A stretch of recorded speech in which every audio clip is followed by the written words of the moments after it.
Bora lá, 3, 2, 1. Olá, sejam muito bem-vindos ao Poupar Investir Lucrar. Eu sou o João Paulo e ver se é desta que eu consigo gravar sem problemas. Volto e começam os problemas com os equipamentos. Não devem ter gostado de estar mais parados. Antes de começarmos o episódio, deixa-me só dizer-te que a partir de hoje o Instagram também está de volta com publicações de segunda a domingo, com rúbricas bem giras e que me dão muito gozo fazer. Hoje, não sei que horas é que vais ver o episódio, mas vai sair o episódio 0, em que explico o que é o dinheiro em 60 segundos. E o resto da semana vais ter de passar por lá para ver. Há perguntas que parecem muito simples até começarmos verdadeiramente a pensar nas respostas. Porquê é que eu decidi criar um podcast sobre finanças? Bem, eu podia te responder rapidamente e dizer que trabalhei 25 anos na banca, que sempre tive uma ligação muito próxima ao mundo financeiro e que em 2023 decidi começar a partilhar uma parte daquilo que eu sabia. Tudo isto seria verdade, mas era só uma parte da resposta. Porque quando eu olho para trás, percebo que o poupar começou muito antes de eu sequer ligar um microfone. Começou muito provavelmente nas centenas ou mesmo milhares de conversas que eu fui tendo ao longo dos anos enquanto trabalhava na banca. Começou nas perguntas que me faziam, nas dúvidas e nas dificuldades, acima de tudo. E sobretudo numa coisa que me foi incomodando progressivamente. A quantidade de pessoas que tinham de tomar decisões financeiras extremamente importantes sem compreender sequer alguns dos conceitos fundamentais que estavam envolvidos nessa decisão. E quando digo fundamentais, não estou a falar de produtos financeiros nem de construção de carteira. Eu estou a falar mesmo do básico. O que é uma taxa de juro, o que é que significa a inflação e os impactos que elas têm na nossa vida, um orçamento familiar, quanto é que custa um crédito, o que é que significa TAEG, MTIC, o que é um spread, porque é importante ter poupanças, qual é que é a diferença entre poupar e investir e, no fundo, também o que é um fundo de emergência. Isto são conceitos que influenciam diretamente a vida de praticamente toda a gente, mas que infelizmente, na esmagadora maioria das vezes, nunca lhes foi verdadeiramente explicado. E foi provavelmente aí que nasceu aquilo que eu considero a primeira ideia de que viria a dar depois origem a este projeto. Durante os muitos anos que trabalhei na banca, essa experiência deu-me uma perspectiva que considero, até hoje, extremamente valiosa. Porque ele permitiu-me contactar com realidades completamente diferentes. Pessoas com rendimentos baixos, pessoas com rendimentos elevados, famílias, jovens a entrar no mercado de trabalho, pessoas próximas da reforma, pessoas muito organizadas financeiramente, outras completamente perdidas, homens de negócios, negócios de esquina, tudo. E uma das coisas que eu percebi bastante cedo foi que ganhar dinheiro e saber gerir dinheiro não são a mesma competência, até por experiência própria, como eu já partilhei aqui. E a literacia financeira, ela não surge nas nossas vidas quando entramos no mercado de trabalho, não recebemos um manualzinho, nem com a idade. É conhecimento, é comportamento, é experiência, mas muitas vezes também é educação. Eu vi muitas pessoas que simplesmente não tinham orçamento, e quando eu falo de orçamento não estou a falar de um Excel todo bonitinho ou uma aplicação. Estou a falar de pessoas que genuinamente não tinham qualquer controle financeiro. Muitas, a fim de 2 semanas de receberem o ordenado, já estavam a ligar para o banco para pedir para aumentar a conta ordenada ou para aumentar o limite do cartão de crédito, que já não tinham dinheiro. E isto depois tinha implicações, mais para a frente, como podem imaginar. Nós passamos anos e anos na escola. Aprendemos uma quantidade enorme de disciplinas, matérias, conceitos, umas mais práticas do que outras. Depois de sairmos da escola, entramos no mercado de trabalho. Recebemos o primeiro salário e a partir daí espera-se quase automaticamente que saibamos gerir o dinheiro. Começamos a usar cartões, alguns fazem crédito automóvel e mais tarde surge a compra de casa. E de repente, uma pessoa que nunca teve verdadeira educação financeira precisa de perceber o que é uma Euribor, uma taxa fixa, uma taxa variável, uma taxa mista, uma TEG, uma METIC, seguros, amortizações, uma enormidade de conceitos para tomar uma decisão que vai acompanhá-la à partida durante 30 ou 40 anos. É uma enorme responsabilidade. Não acaba aí. Depois alguém diz que é importante poupar. Ok, mas poupar aonde? Numa conta à ordem? Num depósito a prazo? Certificados de aforro? PPR?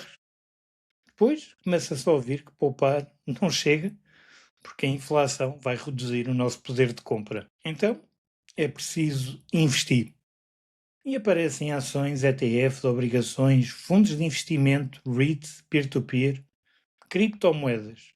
De repente, alguém que há pouco tempo não sabia exatamente o que era uma taxa de juros, encontra-se perante uma quantidade de produtos e opiniões. Foi esta a distância entre aquilo que as pessoas precisavam decidir e aquilo que lhes tinha ensinado que me foi fazendo pensar. Eu tinha algum conhecimento que podia partilhar, tinha a experiência profissional e até pessoal, tinha lidado com problemas reais e talvez pudesse contribuir, não para resolver a falta de literacia, porque isso infelizmente nem o poder político quer fazer, mas para fazer aquilo que é a minha parte e acrescentar qualquer coisa nesse capítulo. Se uma pessoa percebesse melhor um crédito por causa de um episódio, já era qualquer coisa. Se outra começasse a organizar um orçamento, ótimo. Se alguém percebesse que precisava de um fundo de emergência antes de investir, ficava contente. Se outra pessoa começasse a estudar antes de comprar um produto financeiro, para mim, excelente. Faz todo o sentido. E foi assim que em 2023 nasceu o Poupar, Investir, Lucrar. Ele não nasceu porque eu achava que sabia tudo. Muito pelo contrário. Ele nasceu porque acreditava que aquilo que eu sabia podia ser útil a alguém. E essa distinção tornou-se ainda mais evidente com o tempo.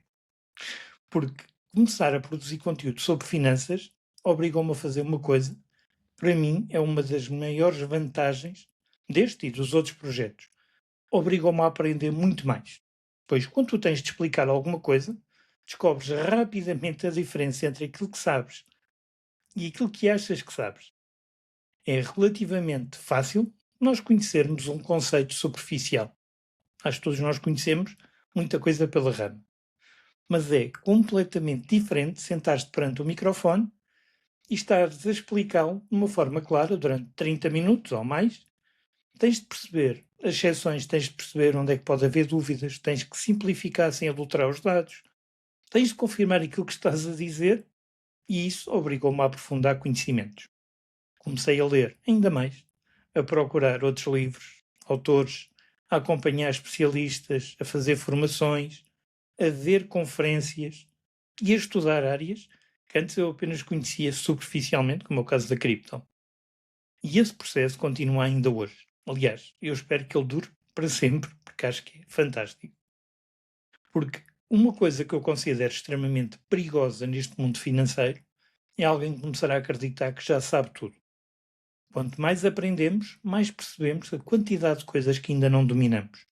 E isso faz com que o próprio projeto fosse evoluindo. Os primeiros episódios não são de todo iguais aos atuais. Eu também não sou a mesma pessoa de todo. A minha forma de evoluir, a minha forma de investir também evoluiu. E a minha própria forma de comunicar também acredito que tenha evoluído. Houve coisas que eu experimentei aqui e correram bem. Outras correram bastante mal. Houve ideias que eu mantive, outras que alterei e honestamente outras que nem vieram à luz do dia. E isso faz parte. Um projeto de literacia financeira, na minha opinião, ele não pode ser construído por alguém que finge ter todas as respostas. Tem de existir espaço para aprender, para corrigir, para dizer aquilo que estava errado, porque o rigor tem de ser muito mais importante do que o ego. E chegamos agora então à pausa que eu fiz recentemente.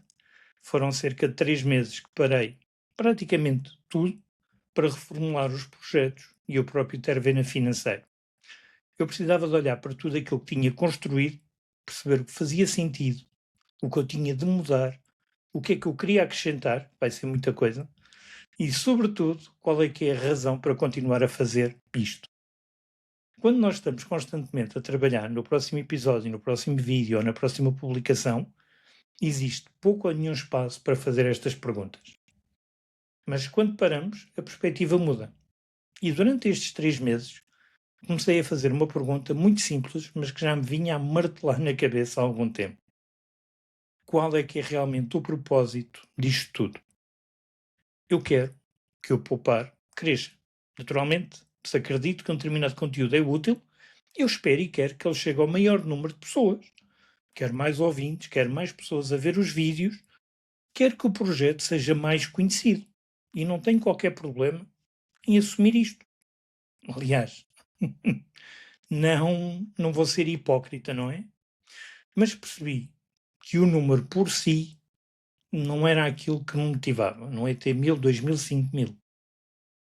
Há qualquer coisa antes disso.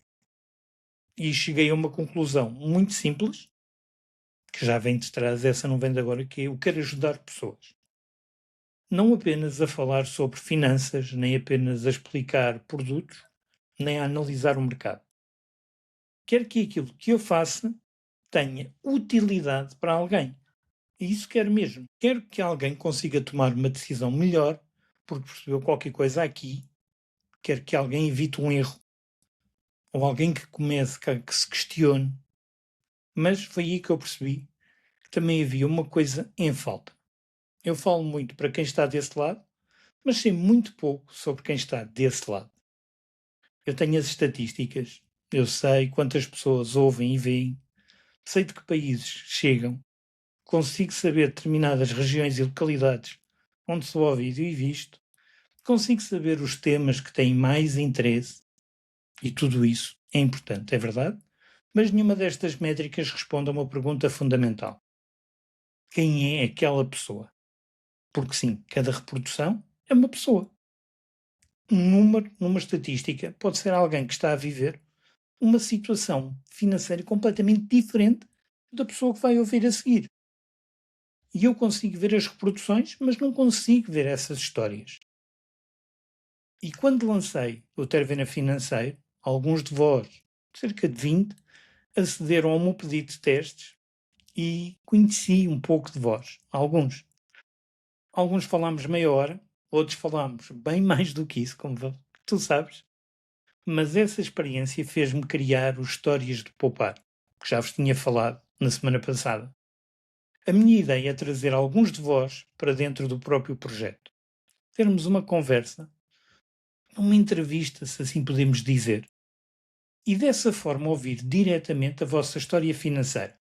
Se não quiserem aparecer, eu respeito. Pode ser áudio, pode ser por escrito, que coloco no blog se for longo, no Instagram se for curto, mas quero ouvir e partilhar a vossa experiência com toda a comunidade. Porque isto para mim faz uma enorme diferença. Nós já temos aqui conteúdo financeiro suficiente apenas em teoria. Temos vídeos, temos podcasts, temos artigos, temos redes sociais e tudo isso é importante e vai continuar a fazer parte do projeto. Mas existe aqui um tipo de conhecimento que dificilmente aparece no manual, que é a experiência de alguém. Quero, por exemplo, conversar com uma pessoa que passou anos sem conseguir poupar e finalmente conseguiu organizar a sua vida financeira. Saber o que mudou, o que é que tentou fazer antes e não resultou. Estas histórias podem valer muito mais para alguém que está na mesma situação do que eu fazer 20 episódios sobre orçamentos. Outra pessoa que tenha imigrado e tenha conseguido constituir um património, eu não quero saber apenas quando é que conseguiu juntar, isso é seu.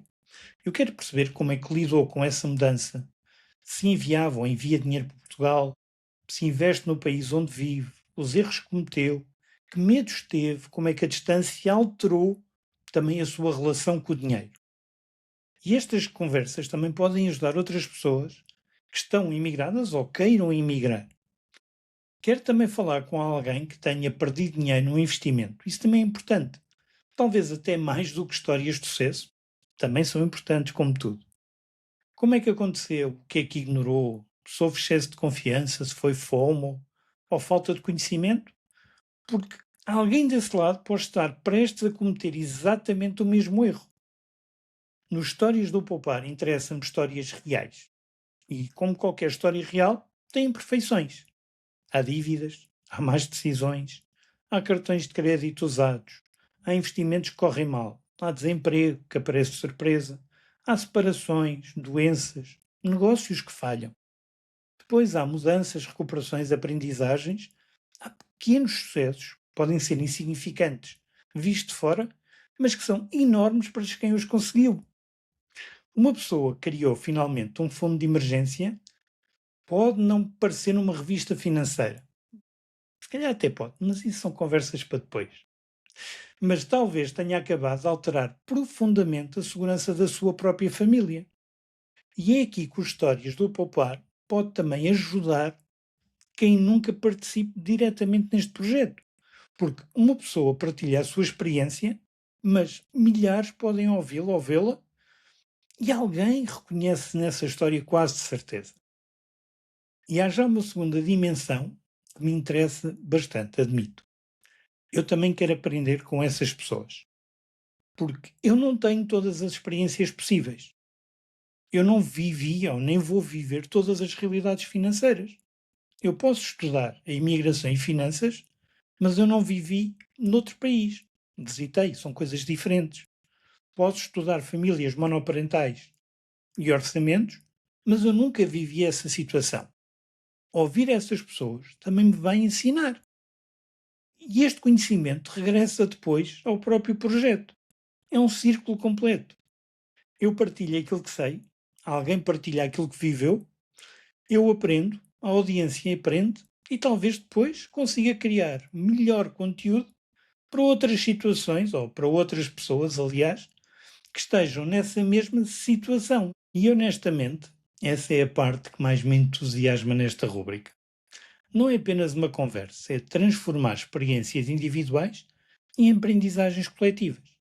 E foi também isso que eu percebi durante esta pausa. Eu quero deixar de pensar apenas que temas vou explicar para a semana e começar a pensar que histórias nós precisamos de ouvir. Porque honestamente, finanças são isto. São pessoas. Dois indivíduos com exatamente o mesmo rendimento podem ter vidas financeiras completamente diferentes. Um pode viver sozinho, o outro tem 3 filhos. Um pode ter uma casa paga, outro pode ter uma prestação elevada. Um pode ter apoio familiar e outro pode sustentar os pais. Um vive em Portugal, o outro vive na Suíça. Um vive no Brasil e outro veio viver para Portugal. O mesmo conselho, ele não serve automaticamente aos dois, pois são histórias completamente diferentes. E é por isso que a experiência humana é tão importante neste tema. Outra coisa que eu aprendi ao longo destes anos é que o dinheiro é muito menos matemática do que parece. Sim, claro que existe matemática naturalmente. As rentabilidades, os juros compostos, os orçamentos, as avaliações, mas as decisões são tomadas por pessoas. E as pessoas trazem emoções, trazem medo, culpa, ambição, educação, histórias familiares, comparações sociais, ansiedade e até desejo de segurança. Por isso, podemos explicar racionalmente a alguém porque não deve comprar algo por impulso e a pessoa vai comprá-lo na mesma. Podemos mostrar matematicamente que deve criar primeiro um fundo de emergência e ela pode preferir investir imediatamente. Podemos explicar os riscos de determinado produto e ela entrar porque viu outros a comprar dinheiro. O conhecimento, ele não elimina automaticamente o comportamento. E a verdade é que as histórias reais ajudam-nos a perceber esta distância. Eu quero fazer perguntas porque as respostas que me vão dar podem ajudar-nos a compreender a relação com o dinheiro. Há ainda outro aspecto desta nova fase do poupar que eu quero deixar muito claro. Eu não pretendo transformar o projeto num espaço que estou deste lado a dizer às pessoas exatamente aquilo que devem fazer com o dinheiro. Aliás, nunca foi esse o objetivo e acho que nunca o fiz. Eu quero explicar, quero contextualizar, quero dar ferramentas, quero mostrar alternativas, mostrar os riscos.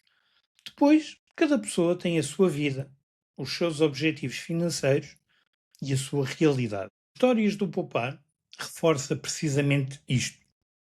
Ele vai mostrar que não existe uma única, aliás, caminhada financeira. Há centenas, mesmo milhares, e algumas pessoas começam aos 20, outras começam aos 50. Outros têm pais que lhes ensinaram a poupar desde criança, outros que tiveram que desaprender comportamentos que viram em casa. Não existe uma história única de sucesso financeiro. Existem muitas experiências diferentes, mas também quero que exista espaço para perguntas difíceis. Alguém com dívidas, a querer sair delas, alguém que comete erros a investir, outros que tenham medo de investir.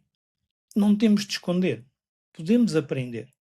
E essa vulnerabilidade, lá está, desde que a própria pessoa queira partilhar, pode ter aqui um enorme valor para todos. Porque há muita gente que vive nesse mesmo medo ou nesse mesmo erro. E eu respeito, se alguém quiser partilhar somente em áudio, com um nome falso ou por escrito, com dados alterados, eu respeito tudo isso. Mas todas as vossas experiências podem trazer muito valor para toda a comunidade. Acreditem, vocês podem achar que a vossa história é muito normal, mas no fundo ela é muito normal para vocês. Pensem nisto. E há uma coisa muito bonita. Durante estes 3 anos, a comunicação aconteceu sobretudo num sentido. Eu falava, vocês ouviam. E eu agora quero criar momentos em que isso inverte. Alguém que esteve anos ou meses desse lado, passa para este lado do microfone e eu passo a ser, no fundo, quem escuta, quem pergunta, a tentar perceber e aprender. É quase fechar o círculo que eu falava há bocado. E acho que isso pode tornar este projeto muito, mas muito mais rico, quer para mim, quer para vocês. E isto também responde de uma forma muito mais completa à pergunta inicial. Porquê é que eu decidi criar um podcast de finanças? Comecei porque vi uma lacuna, achei que podia partilhar a minha experiência e, entretanto, o próprio podcast obrigou-me a estudar mais e tornar-me também um aluno permanente de finanças e mercados. E agora, depois desta pausa, existe aqui uma terceira etapa. Primeiro quis ensinar, depois percebi que precisava continuar a aprender e agora também percebi que preciso de ouvir. Não apenas porque isso me ajuda a melhorar o conteúdo, mas também porque a história de quem está desse lado também são conteúdos. Conteúdos com uma característica que nenhum guião escrito por mim pode reproduzir. Ele é vivido. Se sentires que podes acrescentar algo com a tua história, e eu acredito que a esmagadora maioria de vós pode, está o link na descrição, para te inscreveres. E lembro, para terminar, que quem aceder a partilhar a sua história recebe depois o primeiro volume da coleção Decisões, que vai ser sempre, mas sempre exclusivo dos Histórias de Poupar, seja o por cá, seja pelo mundo. Portanto, eu espero, já tive, tenho que admitir, uma inscrição. Espero que haja muitas mais depois deste episódio, até porque quis partilhar convosco o que é que me levou a criar, quer o podcast, quer esta rúbrica que eu acho que é extremamente importante para mim e para o projeto como um todo. Porque acredito honestamente que todos vós têm algo a acrescentar. Portanto, inscrevam-se. Ou se quiserem tirar dúvidas, mandem-me um e-mail, mandem-me uma DM no Instagram. Podemos falar um bocadinho antes, se quiserem tirar alguma dúvida. Obrigado e até ao próximo episódio.